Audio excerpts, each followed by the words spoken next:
The air in the Kentucky hollows hangs heavy in the autumn of 1890. It's a thick, wet blanket of decaying leaves and damp earth, a smell that clings to the back of the throat. For Josiah Thorne, a peddler whose wagon had lost a wheel miles back on the forgotten trail, it was the smell of encroaching doom. Dusk bled through the ancient canopy of oak and hickory, turning the forest into a labyrinth of bruised purples and menacing silhouettes. He was hopelessly lost. Every snap of a twig, every rustle in the undergrowth, sent a fresh spike of adrenaline through his exhausted body. He had been warned in the last settlement to avoid the old Emberwood path, told that men had a habit of vanishing along its winding, shadowed route. But pride and a desire to save a day's travel had deafened him to the whispers of local superstition. Now, with the moon a sliver of bone behind the clouds, he regretted his foolishness. It was then that a new scent cut through the forest's miasma. It was savory, rich, and deeply unsettling. A smell of roasting meat, impossibly fragrant and sweet, yet carrying an undercurrent that made the hairs on his arms stand erect. It was a primal, confusing aroma that promised both salvation and damnation. Drawn by a hunger that warred with a nascent, inexplicable terror, he stumbled through the dense brush, following the scent to its source. It was a disturbing allure, a siren's call rendered in smoke and spice. The source of the smell was a small, dilapidated cabin, crouched in a clearing like a wounded animal. A single, flickering light glowed from a grimy window, a lonely beacon in the suffocating darkness. Chimney smoke coiled into the night sky, carrying the maddeningly delicious aroma that had pulled Josiah from the woods. Relief washed over him, so potent it almost brought him to his knees. A home. Civilization. A warm meal and perhaps a floor to sleep on. He approached cautiously, his boots squelching in the mud. As he drew closer, he peered through the warped glass of the window. Inside, a woman stood with her back to him, silhouetted by the fire in the hearth. She was old, her frame stooped, moving with a slow, deliberate grace as she stirred a large black pot. The cabin was sparse, almost unnervingly clean, but something was wrong.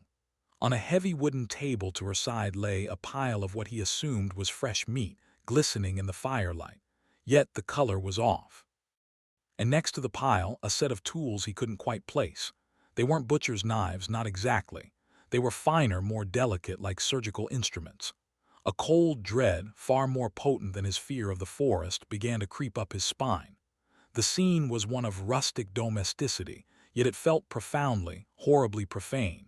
He was witnessing something forbidden, a secret that the Kentucky hills had kept buried for generations.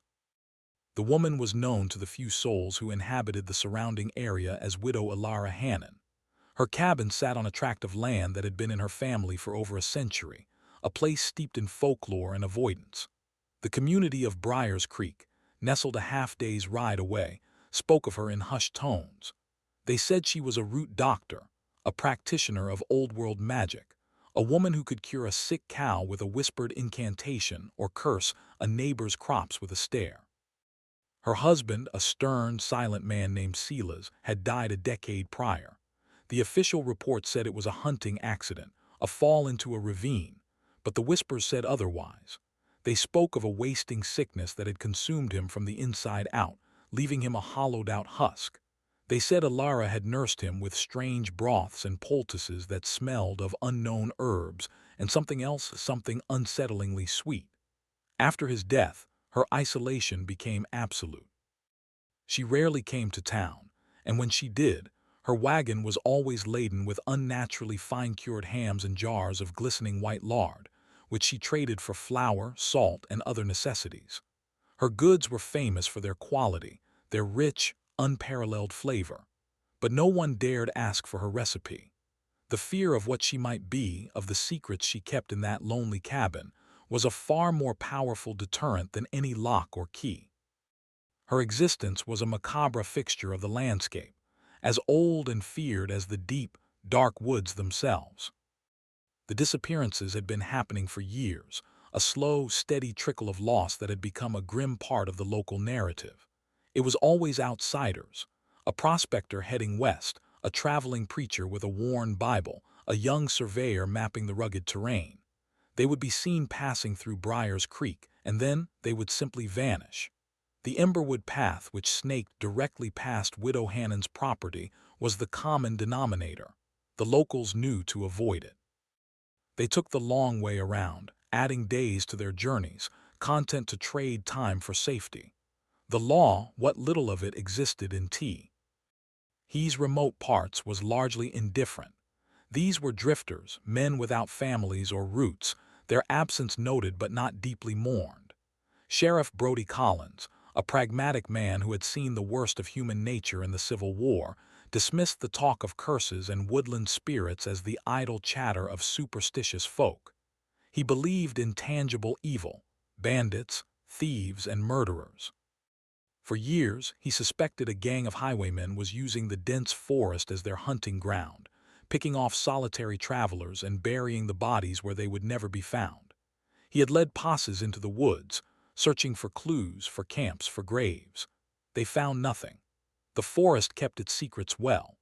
The Emberwood path remained a silent, ominous question mark, a place where the veil between the known world and some horrifying unknown was terrifyingly thin.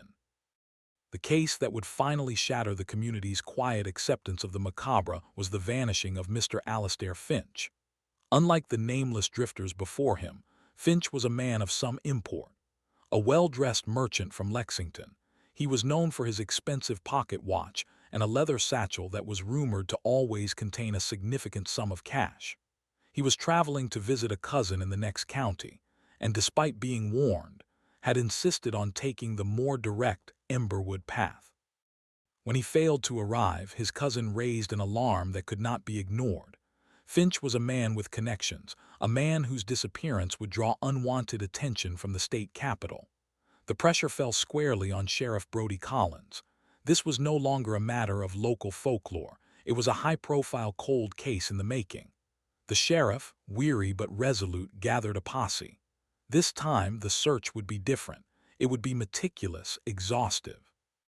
Every cabin would be visited, every resident questioned. He would finally put an end to the rumors and drag the mundane, human evil responsible for these crimes into the light. His investigation would, by necessity, lead him down the one path he had always considered a dead end born of fear and fantasy. The winding dirt track that led directly to the isolated doorstep of the widow, Elara Hannon. He was a man of facts and evidence, but as he prepared his men, even he couldn't shake a sliver of unease. The stories were old, and old things have deep roots. Sheriff Collins's first visit to the Hannon cabin was on a crisp October morning. The air was sharp, and the woods were a riot of red and gold, a beautiful facade for the darkness they concealed. He found the widow outside, tending a small garden of late-season vegetables. She was smaller than the legends described, her face a roadmap of wrinkles, her eyes a pale, washed-out blue that seemed to hold an unnerving stillness. She showed no surprise or fear at the sight of the lawman. She simply straightened up, wiping her dirt-caked hands on her apron, and waited for him to speak. Brody, choosing a neighborly approach, asked her if she had seen a man matching Alastair Finch's description passing by. He mentioned the fancy clothes, the expensive watch. Elara Hannon listened patiently, her expression unreadable. She shook her head slowly. "The path sees few travelers these days, Sheriff," she said, her voice a dry rasp, like leaves skittering across stone. "The world has forgotten this place." Her gaze was direct, unwavering. There was no guile in it, but there was no warmth either. It was the detached, placid look of someone who had spent too much time in solitude. As they spoke, the rich, savory smell of cooking food drifted from the cabin's open door. It was intoxicating, making Brody's stomach rumble despite the grim nature of his visit. He glanced towards the cabin, and for a fleeting moment he thought he saw a flicker of something in her pale eyes, a guarded, proprietary gleam.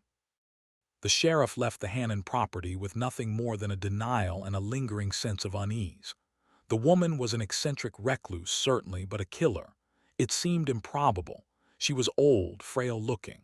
The idea of her overpowering a grown man like Alastair Finch was ludicrous. He turned his attention back to the theory of a bandit gang. Yet, as the days turned into weeks, the search for Finch or his belongings yielded nothing. The forest remained stubbornly silent. The merchant had vanished from the face of the earth. Frustrated, Brody began to dig deeper into the history of the area, speaking to the oldest residents of Briars Creek. The stories they told about the Hannon family were more disturbing than he had imagined. They spoke of Alara's mother and her grandmother before her. They were all widows who had lived to an uncanny old age, all recluses who kept to that same plot of land. And the rumors were always the same. Strange fires at odd hours, an unnerving vitality in women who should have been stooped and withered, and a pantry that was never bare, even in the harshest winters. The disappearances, he learned, were not a recent phenomenon. They stretched back generations, a dark pattern woven into the very fabric of the region's history. The Emberwood Path had been a place of dread long before Alara Hannon was even born. It was a generational curse, a forbidden legacy of a single family line, and the sheriff was beginning to feel he was not just investigating a murder, but confronting a legend. A break in the cold case came from an unlikely source. A young boy named Samuel, whose family farm bordered the vast expanse of woodland separating the town from the Hannon property, was out hunting squirrels with his dog. The dog, chasing after some scent, darted into a thicket of thorns near the creek that marked the edge of Alara's land. When it didn't return, Samuel cautiously followed, pushing his way through the tangled branches. In a small, muddy clearing, he found his dog digging frantically at the base of a large sycamore tree. Unearthed from the damp soil was a small, metallic object glinting in the dappled sunlight. It was a pocket watch, ornate, gold-plated with a small crack in the glass face. Samuel, knowing full well the story of the missing merchant, pocketed the watch and ran home, his heart hammering in his chest. When his father brought the watch to Sheriff Collins, the confirmation was swift. Alastair Finch's initials, AF, were elegantly engraved on the back. For the first time, there was a tangible piece of evidence, a physical link between the missing man and a specific location. And that location was less than a quarter-mile from the chimney that perpetually puffed its sweet, savory smoke into the Kentucky sky. The noose of suspicion was tightening, not around a band of phantom highwaymen, but around one solitary, unnervingly calm old woman. The time for neighborly questions was over. With the discovery of the watch, Sheriff Collins had the justification he needed to escalate his investigation. He couldn't yet obtain a warrant to search the property. A found object nearby wasn't enough, but he could apply pressure. He decided on a second visit, this time unannounced, hoping to catch the widow off guard. He rode out alone at dusk, the time when shadows grow long and deceptive. The cabin looked just as it had before, a dark shape against the dying light, the same curl of smoke rising from its chimney. But this time, Brody didn't approach the front door. He tethered his horse in a grove of trees and circled the property on foot, his movements silent and deliberate. He wanted to observe, to find something out of place, some small inconsistency in Alara Hannon's carefully maintained isolation. He peered into the smokehouse, a small, windowless shed behind the main cabin. The door was secured with a heavy wooden latch, but the smell emanating from the cracks in the wood was overwhelming. It was the same rich, sweet scent of cured meat that defined her famous hams, but up close, it was cloying, almost sickening. There was a coppery, metallic undertone that his mind, seasoned by the battlefields of the Civil War, recognized with a jolt of cold horror. It was the faint, unmistakable smell of blood. It was a scent he had prayed he would never have to identify again, and its presence here, in this seemingly peaceful place, was a deeply disturbing omen. The sheriff's mind raced. An old woman living alone would need a smokehouse for preserving game or livestock. It was perfectly normal, but the sheer intensity of the smell and that foul undertone felt deeply abnormal. He moved on, his senses on high alert, his initial skepticism curdling into genuine dread. He made his way to the back of the cabin, to a small, root-cellar door set at an angle against the foundation. It was old, weathered wood, held shut by a simple iron hasp. Testing it, he found it unlocked. His heart pounded against his ribs. This was a clear violation of privacy, a step he knew crossed a legal line, but the memory of that smell from the smokehouse pushed him forward. He lifted the heavy door, revealing a set of steep stone steps leading down into absolute blackness.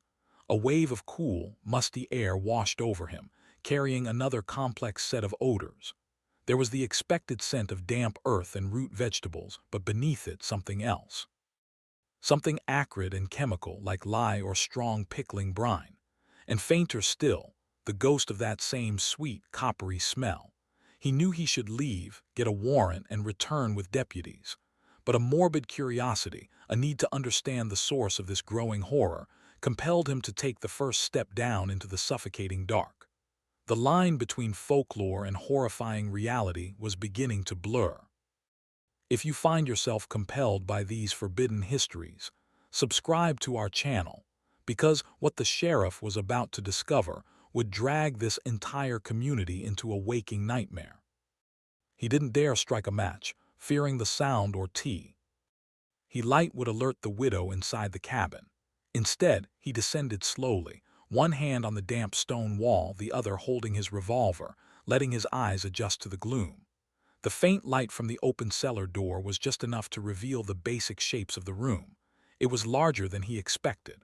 Along one wall were shelves lined with jars of preserved vegetables and fruits, their colors muted in the dim light. Bins held potatoes and onions. It was the pantry of a diligent homesteader. But the other side of the cellar held things that did not belong. There were several large, earthenware crocks covered with heavy wooden lids. These were the source of the briny chemical smell. Beside them stood a heavy-duty meat grinder bolted to a thick wooden table. It was far too large and industrial for the needs of a single old woman, and hanging from hooks on a wooden beam were chains, thick and rusted, ending in manacles. Brody's blood ran cold. This was not a larder, it was a workshop. A place of grim, methodical processing. He moved closer to one of the large crocks, his hand trembling as he reached for the lid. He had to know.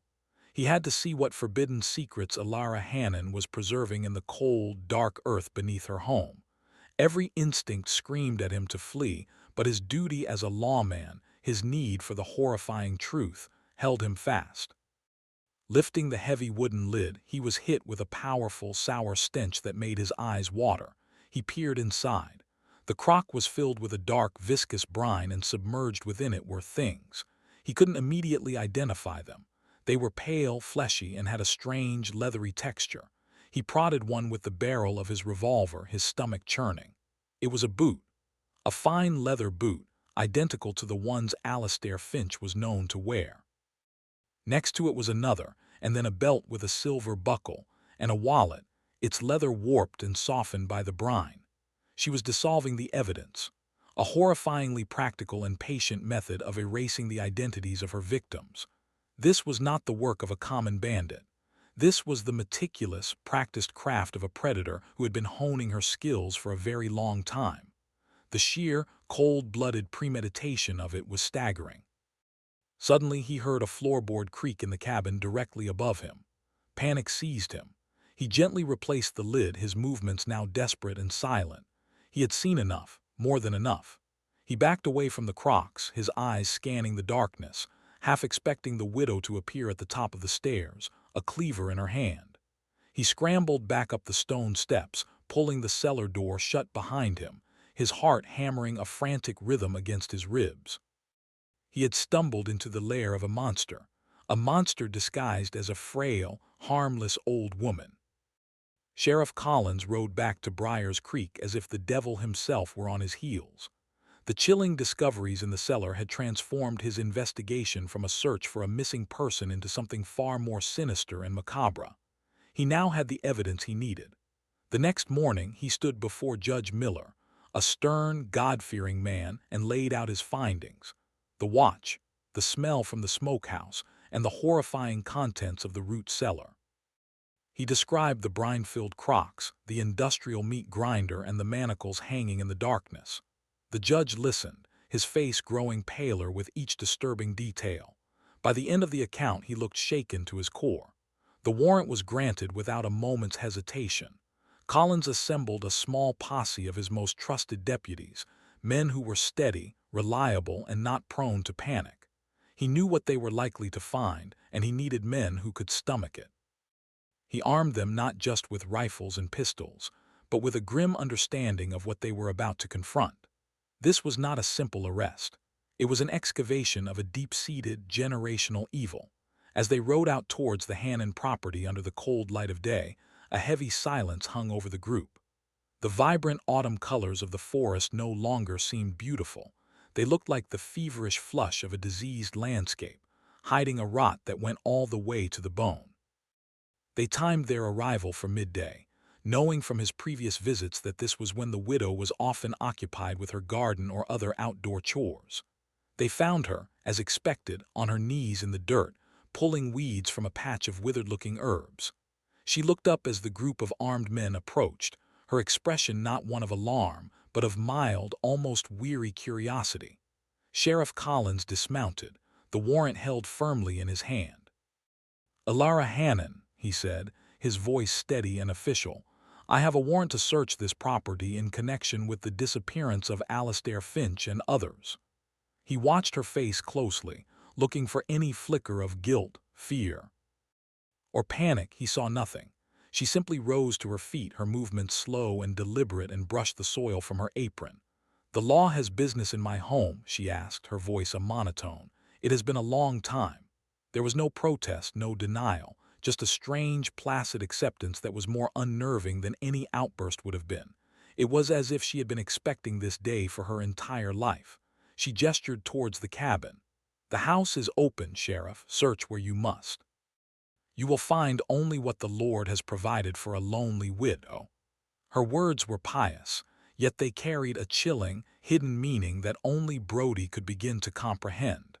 The Lord's provisions, he suspected, were of a very different sort than what she implied. Sheriff Collins left 2 deputies outside to watch the widow while he and 2 others entered the cabin. The interior was just as he remembered it, sparse, clean, and dominated by the great hearth where a pot of something simmered, filling the small space with that same rich, sweet, and now utterly nauseating aroma. The main room yielded nothing incriminating. It was the picture of simple, rustic poverty, but Collins knew the real secrets lay hidden from plain view. He led his men directly to the smokehouse first. Using a crowbar, they forced the heavy wooden door. A wave of the cloying, sweet and salty smell washed over them, so thick it was almost tangible. Inside, hanging from the rafters in neat rows, were what at first glance appeared to be hams and sides of bacon, cured to a deep, ruddy brown. But the shape was wrong. One of the deputies, a former farmhand named Eli, let out a choked gasp. "Sheriff," he stammered, pointing a trembling finger. That ain't no pig." He was right.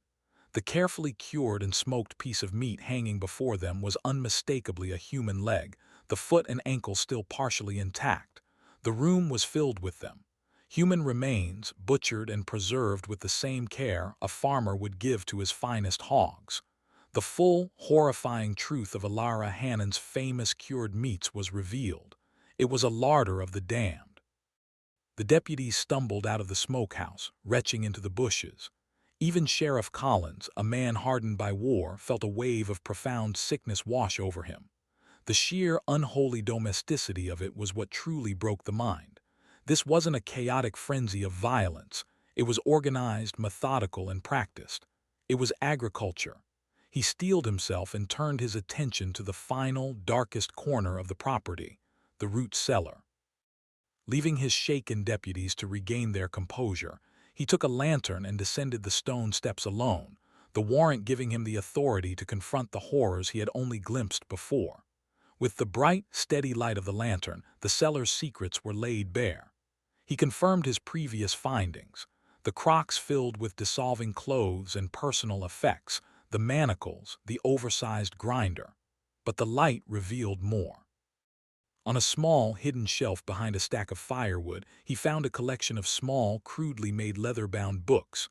They were journals, and on the wall, carved into the stone with a sharp object, were dozens upon dozens of small, vertical hash marks, grouped in sets of 5. It was a tally, a horrifying record of lives consumed, stretching back into the darkness. He picked up the topmost journal. The leather was worn and stained. He opened it to the first page, and the handwriting, elegant and looping, began a story far more macabre than he could have ever conceived. The journal belonged to Alara Hannon.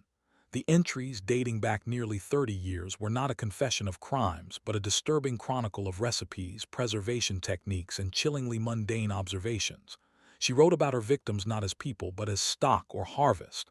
An entry from a decade prior read, "The peddler was lean, but his fat rendered clean and white, excellent for pastry. His sinew will be strong for thread." Another described Alastair Finch, "A fine specimen. Well marbled. The city living made him soft and flavorful. His hams will fetch a good price in town." It was written with the detached, practical tone of a farmer's ledger. Mixed in with these horrifying entries were notes on gardening, observations about the weather, and complaints about the price of salt. This blend of the monstrous and the mundane was perhaps the most disturbing aspect of all. It spoke of a mind for which these unspeakable acts were not an aberration, but a routine, an integral part of her existence, no different from tending her garden or mending a sock. The journal was a window into a soul utterly devoid of empathy, a chilling testament to a life built upon a foundation of forbidden, cannibalistic horror. This was not madness as he understood it. It was a completely different and utterly terrifying form of sanity. As Sheriff Collins continued to read, a deeper, more ancient story began to emerge. Alara wrote of her mother and of her mother's teachings. The journal was not just a record, it was a textbook. It detailed a forbidden tradition passed down through the female line of the Hannon family for generations. It was a dark faith, a macabre religion centered on a grotesque belief that by consuming the flesh of strong, healthy outsiders, they could absorb their vitality, their life force, and thus achieve an unnatural longevity. The curse of the Hannon widows was, in fact, their greatest secret. They were not just killers, they were ritualistic cannibals, practicing a form of human husbandry to cheat death. The journal described methods for selecting the best stock. Solitary travelers were ideal, and techniques for luring them into the cabin with the promise of a warm meal. It even detailed the use of certain herbs, grown in her garden, which could be baked into bread to induce a state of placid confusion in her victims, making them easy to dispatch. The entire property, from the garden to the smokehouse to the cellar, was a perfectly designed and horrifyingly efficient machine for murder and consumption.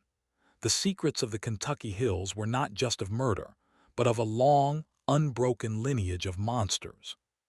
The disturbing cold case was cracking open to reveal an ancient, unspeakable truth. The other journals, older and more fragile, confirmed the horrifying legacy. They were written by her mother, Seraphina Hannon, and her grandmother, Maeve. The handwriting changed, the ink faded, but the chilling content remained the same. Maeve wrote of consuming a soldier returning from the War of 1812, praising his strong heart. Seraphina detailed the capture of a railroad surveyor in the 1850s, noting that his educated mind had a bitter taste. For over a century, the women of this family had been the apex predators of the Emberwood Path. They were a curse upon the land, living in symbiosis with the isolating geography that both concealed their crimes and delivered their victims to their door. Sheriff Collins felt a profound sense of vertigo, as if the very ground beneath his feet had become unstable. He was not dealing with a single killer, but with the end product of a monstrous tradition. Alara Hannon was not an anomaly. She was an heiress, dutifully carrying on the gruesome work of her ancestors. The hash marks on the wall suddenly made sense. They weren't her count. They were the family's. Dozens and dozens of lives stretching back through the decades, all ending in this dark earthen pit, their bodies rendered into lard and their memory erased from the world. This revelation was so profound, so fundamentally evil, it felt beyond the scope of human law. It felt like an evil that belonged in the pages of a forbidden book. The full, horrifying scope of the Hannon family's legacy was almost too much to process. The sheer number of victims, the generations of methodical slaughter, was a weight that threatened to crush the sheriff's spirit. He felt like an archaeologist who had unearthed a cursed tomb, one that should have remained sealed forever. To think of all the years the people of Briar's Creek had lived alongside this, trading pleasantries with these women, even consuming the very products of their horrifying harvest. It was a sickening thought. The famous Hannon hams, the prized white lard, it was all part of a monstrous deception. The entire community had been unwitting participants in this macabre ritual. The thought of how to explain this to the townsfolk, how to articulate a truth so far beyond the pale of normal human experience, was a daunting task. How do you tell people that the local boogeyman was not only real, but that her mother and grandmother were too? This story deserves to be heard, as a warning of the darkness that can fester in isolation. If you agree, take a moment to hit the like button and share this chronicle of a forbidden history, so that the memory of these victims is not entirely lost to the shadows. Because the final confrontation with the architect of this horror was yet to come, and it would be stranger and more chilling than any of them could have predicted. Sheriff Collins ascended the cellar steps, the journals clutched in his hand, his face a grim mask of stone. He walked out into the daylight, blinking against the sun, the normality of the world feeling like a cruel joke. He approached Alara Hannon, who was still standing between her two guards, her posture unchanged, her expression still one of placid detachment. He held up one of the journals. "It's all in here, Alara," he said, his voice heavy with exhaustion and disgust. "Everything. Your mother's work, your grandmother's, the recipes, the tally." For the first time, a flicker of emotion crossed her face. It was not fear, it was not shame, it was a faint, almost imperceptible smile, a look of quiet, ancestral pride. "My family has always been resourceful," she whispered, her voice carrying on the autumn breeze. "We take what the land provides, we waste nothing." The simple, chilling statement was her only confession. It was an admission of everything, framed not as a crime, but as a virtue, a testament to her family's grim resilience. The deputies stared at her, their faces a mixture of horror and disbelief. They were looking at a woman who had committed acts of unimaginable barbarity, yet she spoke of them as if they were a sacred duty. In that moment, she was no longer just a murderer. She was the priestess of a dark and ancient cult, and he had just desecrated her temple. The arrest was a quiet, surreal affair. Alara Hannon offered no resistance. She allowed the deputies to bind her wrists, her movements slow and compliant. As they led her towards a waiting wagon, she paused and looked back at her cabin, at the wisp of smoke still rising from the chimney. Her gaze was long and wistful, like a person bidding farewell to a beloved ancestral home. The deputies, eager to be away from the cursed property, loaded her into the back of the wagon and began the long, somber journey back to Briar's Creek. The town was already buzzing with rumors. The sight of the sheriff's posse riding out had set the rumor mill churning, but nothing could have prepared them for the reality.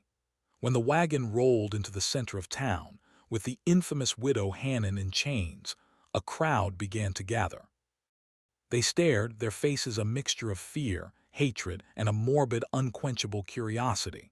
They saw a stooped, elderly woman, not the monstrous witch of their legends. But Sheriff Collins and the deputies who had entered the smokehouse and cellar knew the truth.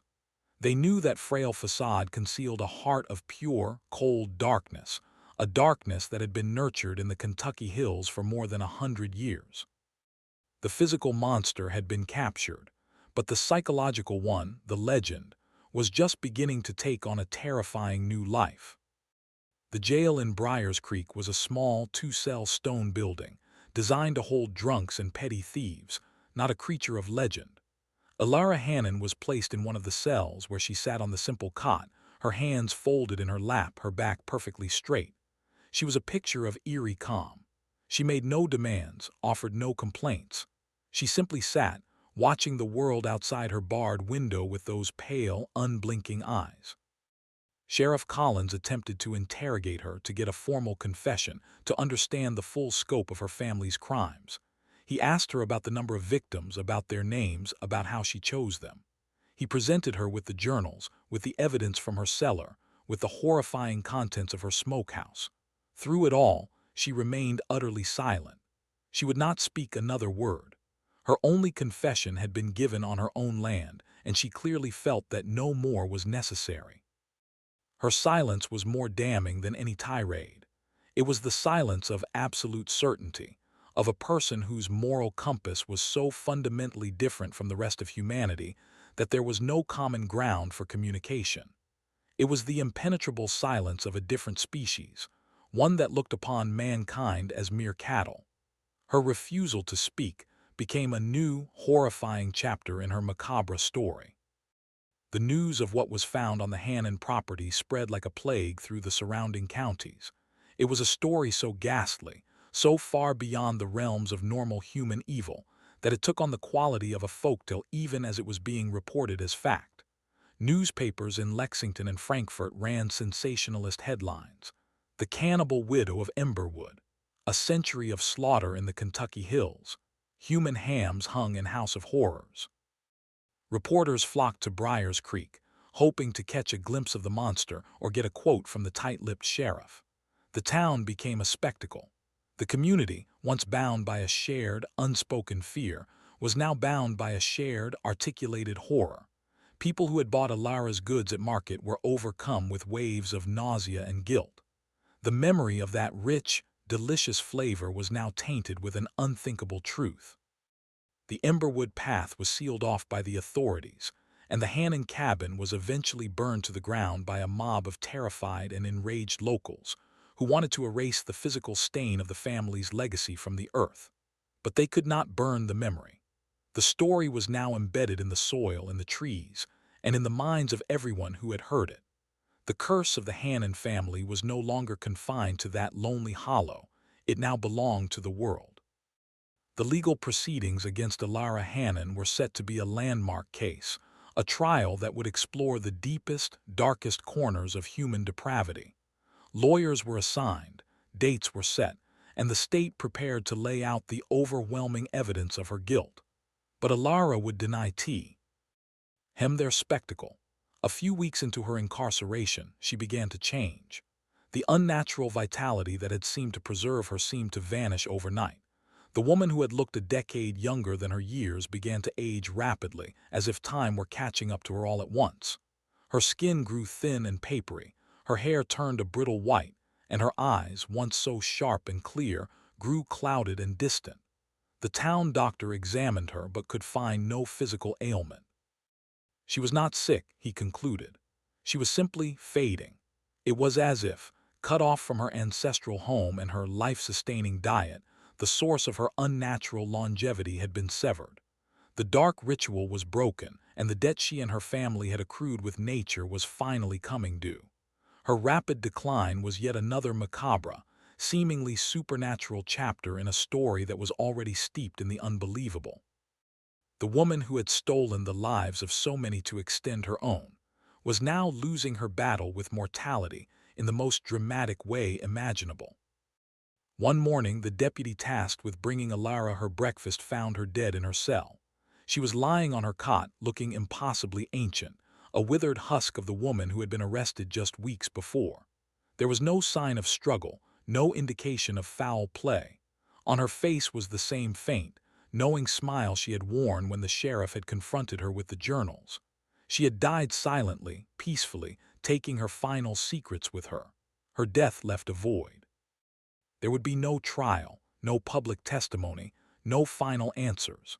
The law had been cheated of its justice, and the public had been cheated of its resolution. Her demise was as quiet and mysterious as her life had been. Some of the more superstitious townsfolk claimed she had willed herself to die, choosing to depart on her own terms rather than submit to the judgment of others.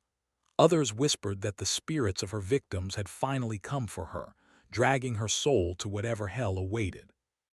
Sheriff Collins, ever the pragmatist, believed her body had simply given out, a strange but explainable biological collapse. Yet even he, in the quiet of his office late at night, couldn't shake the feeling that her death, like her life, was governed by a set of rules that existed outside the known world. The cold case of the widow who cooked with human fat was officially closed, but the horrifying story was far from over. With Alara Hannon dead and her cabin reduced to ashes, a semblance of peace should have returned to Briars Creek. But it did not. The horrifying revelations had poisoned the town's collective psyche. The woods that surrounded them, once a source of sustenance and beauty, now seemed to hold a deep and menacing presence. Every shadow seemed a little darker, every unexplained noise at night a little more sinister. The Emberwood path was now completely abandoned, surrendered to nature, a permanent scar on the landscape. Parents frightened their children with the story of the cannibal widow, her name becoming a new and potent piece of local folklore, a warning against straying too far from the safety of home. The tale became a defining feature of the region, a dark brand that it could not escape. The outside world's fascination eventually faded, the reporters left, and Briar's Creek was left alone with its ghosts. The community was forever changed, haunted by the knowledge of the evil that had lived so quietly in their midst for so long. They were also haunted by a deeper, more troubling question. Was the Hannon family's evil truly extinguished? Or had they simply cut off one branch of a deeply rooted poisonous tree? The answer, they feared, was buried in the ashes and the dark, silent earth. The question of whether the Hannon evil was truly gone was not merely a product of superstition. During the cleanup and official cataloging of the Hannon property's remains, a chilling discovery was made. The tally marks carved into the cellar wall, when counted, numbered over 80 victims. However, the search of the property and the surrounding woods only ever unearthed the partial remains of around 30 individuals, including Alastair Finch.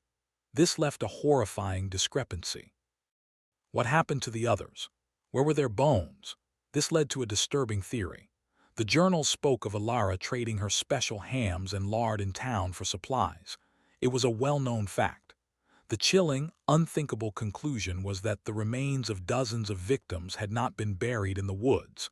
They had been sold, distributed, and consumed by the unsuspecting people of Briar's Creek and the surrounding settlements for decades. The entire community had been made unwitting cannibals, participants in the Hannon family's grotesque ritual. This realization was the final, devastating blow. It created a level of communal trauma and paranoia that would linger for generations. Every neighborly meal, every town feast was outshadowed by this horrifying memory. The poison of the Hannon family had not just been in their actions, but in the very food they had shared. The legacy of the Hannon family became a subject of morbid academic and occult interest for decades to come. Folklorists traveled to the region to collect stories, documenting the evolution of the tale from horrifying fact to local legend. They noted how the story absorbed older, pre-existing myths about woodland spirits and soul eaters, a testament to how the human mind tries to make sense of the incomprehensible by fitting it into familiar patterns. Criminologists studied the case as an extreme example of generational psychopathy and isolated deviant behavior. But there was another group drawn to the story, practitioners of dark arts and forbidden lore. They saw in the Hannon journals not just a record of murder, but a grimoire, a practical guide to a ritual of life extension. Rumors began to circulate in hushed, esoteric circles that copies of the journals had been made before the originals were locked away in an evidence vault. They whispered that the Hannon recipes were being passed around, a dangerous and forbidden knowledge spreading like a contagion. The idea that someone else, somewhere else, might try to replicate the Hannon's dark sacrament was a terrifying thought. The curse of Emberwood Hollow was no longer tied to a single place or family. It had become a free-floating idea, a seed of pure evil waiting for fertile ground in which to sprout. Sheriff Brody Collins never fully recovered from the Hannon case. He retired a few years later, a man haunted by what he had seen. He had confronted the absolute abyss of human evil, and it had left a permanent scar on his soul. He rarely spoke of the case, but those close to him said he was plagued by nightmares until the day he died. He would wake up in a cold sweat, convinced he could smell the sweet, savory scent of roasting meat drifting on the night air. The case defied all the logic he had built his life upon. He was a man who believed in clear motives: greed, jealousy, rage. The Hannon motive was something else entirely. It was ancient, ritualistic, and utterly alien. It was an evil that felt elemental, something that had seeped out of the earth itself. He had done his duty, he had stopped the killing, but he had never truly understood it. and this lack of understanding was its own form of torment. He had looked into the face of a monster, and the monster had simply smiled back, secure in a truth so dark and so old that his modern world of law and reason could not even begin to comprehend it. The disturbing cold case had been solved, but the deeper mystery of the evil behind it remained forever out of reach, a permanent shadow in the back of his mind. One final, disturbing detail emerged years after the case was closed, a loose thread that kept the story from ever feeling truly finished. In the town archives, a genealogist researching local family lines came across the Hannon family tree. He traced it back to Silas Hannon, Alara's husband who had died in the supposed hunting accident. But he also found something else. Alara and Silas had a daughter, born a year before Silas's death. Her name was Lillian. But there were no records of her in the town. No school registration, no church baptism, nothing. It was as if she had never existed, except for one small entry in the county ledger from 1881, which noted that a young girl about 10 years old had been sent away to live with distant relatives in the West, shortly after her father's passing. No one in Briars Creek remembered the girl. Her existence had been completely erased from the town's memory. The discovery was chilling. The Hannon tradition was passed down through the female line. The journals were a textbook. What if Alara had sent her daughter away not for her safety, but to protect the family legacy? To ensure that the dark knowledge would survive, transplanted to new, unsuspecting soil? The possibility that another Hannon woman, a fourth-generation practitioner of this forbidden craft, had grown up and started a family of her own somewhere out in the vast, anonymous expanse of the American West, was the most horrifying part of the entire tale. This final revelation recontextualized the entire Hannon saga. It was no longer a story with a definitive end. The monster had not died in that jail cell, it had reproduced. The evil had metastasized. Somewhere out there, the chain might be unbroken. A woman, now old herself, might be teaching her own daughter the dark recipes, the sacred family traditions of the harvest. The thought is almost too disturbing to contemplate. A new branch of this poisonous family tree could be thriving in secret, its roots nourished by the same unspeakable acts, hidden beneath the placid surface of another quiet, isolated community. The Hannon legacy was not a closed loop. It was a branching, infectious horror. The store. Why of the widow who cooked with human fat became a cautionary tale, not just about the darkness of the past, but about the terrifying possibility of its continuation into the present. The evil discovered in that lonely Kentucky hollow may never have been truly contained. It may have simply moved on, finding a new hunting ground, a new path where travelers have a habit of vanishing without a trace. The case remains a testament to the chilling reality that some horrors are never truly over. They just go dormant, waiting for the right time and the right appetite to awaken once more. Today, nothing remains of the Hannon property but a clearing in the woods, slowly being reclaimed by nature. The foundation stones of the cabin are covered in moss, and the pit of the root cellar has long since collapsed, a sunken scar in the earth. Locals still refuse to go near the place, now referring to it as the Widow's Acre or Butcher's Hollow.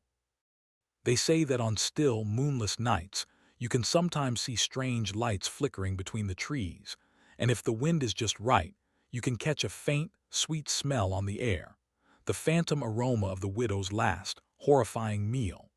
Of course, these are just ghost stories, the final echoes of a trauma that has been woven into the fabric of the land itself. But they serve as a powerful reminder of the darkness that once resided there. The story of Alara Hannon has become a permanent part of the American macabre, a chilling piece of forbidden history that forces us to confront the terrifying possibilities of what can happen in the isolated, forgotten corners of the world. It reminds us that the most terrifying monsters are not the ones that look like monsters, but the ones who look just like us.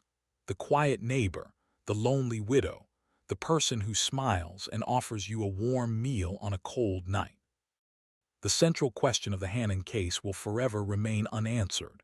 Was it a product of madness or of something else? Was it a simple case of inherited psychopathy, amplified by generations of isolation and inbreeding? Or was there something genuinely supernatural at play? Did Alara and her ancestors truly discover some dark, forbidden ritual that allowed them to cheat death and steal the vitality of others? The journals suggest they believed it. Their unnaturally long lives and strange resilience seem to lend a chilling credibility to their own dark faith. Or was this belief simply a justification, a complex delusion they constructed to rationalize their monstrous appetites? The line between a curse and a psychological contagion is terrifyingly thin. We are left to wonder.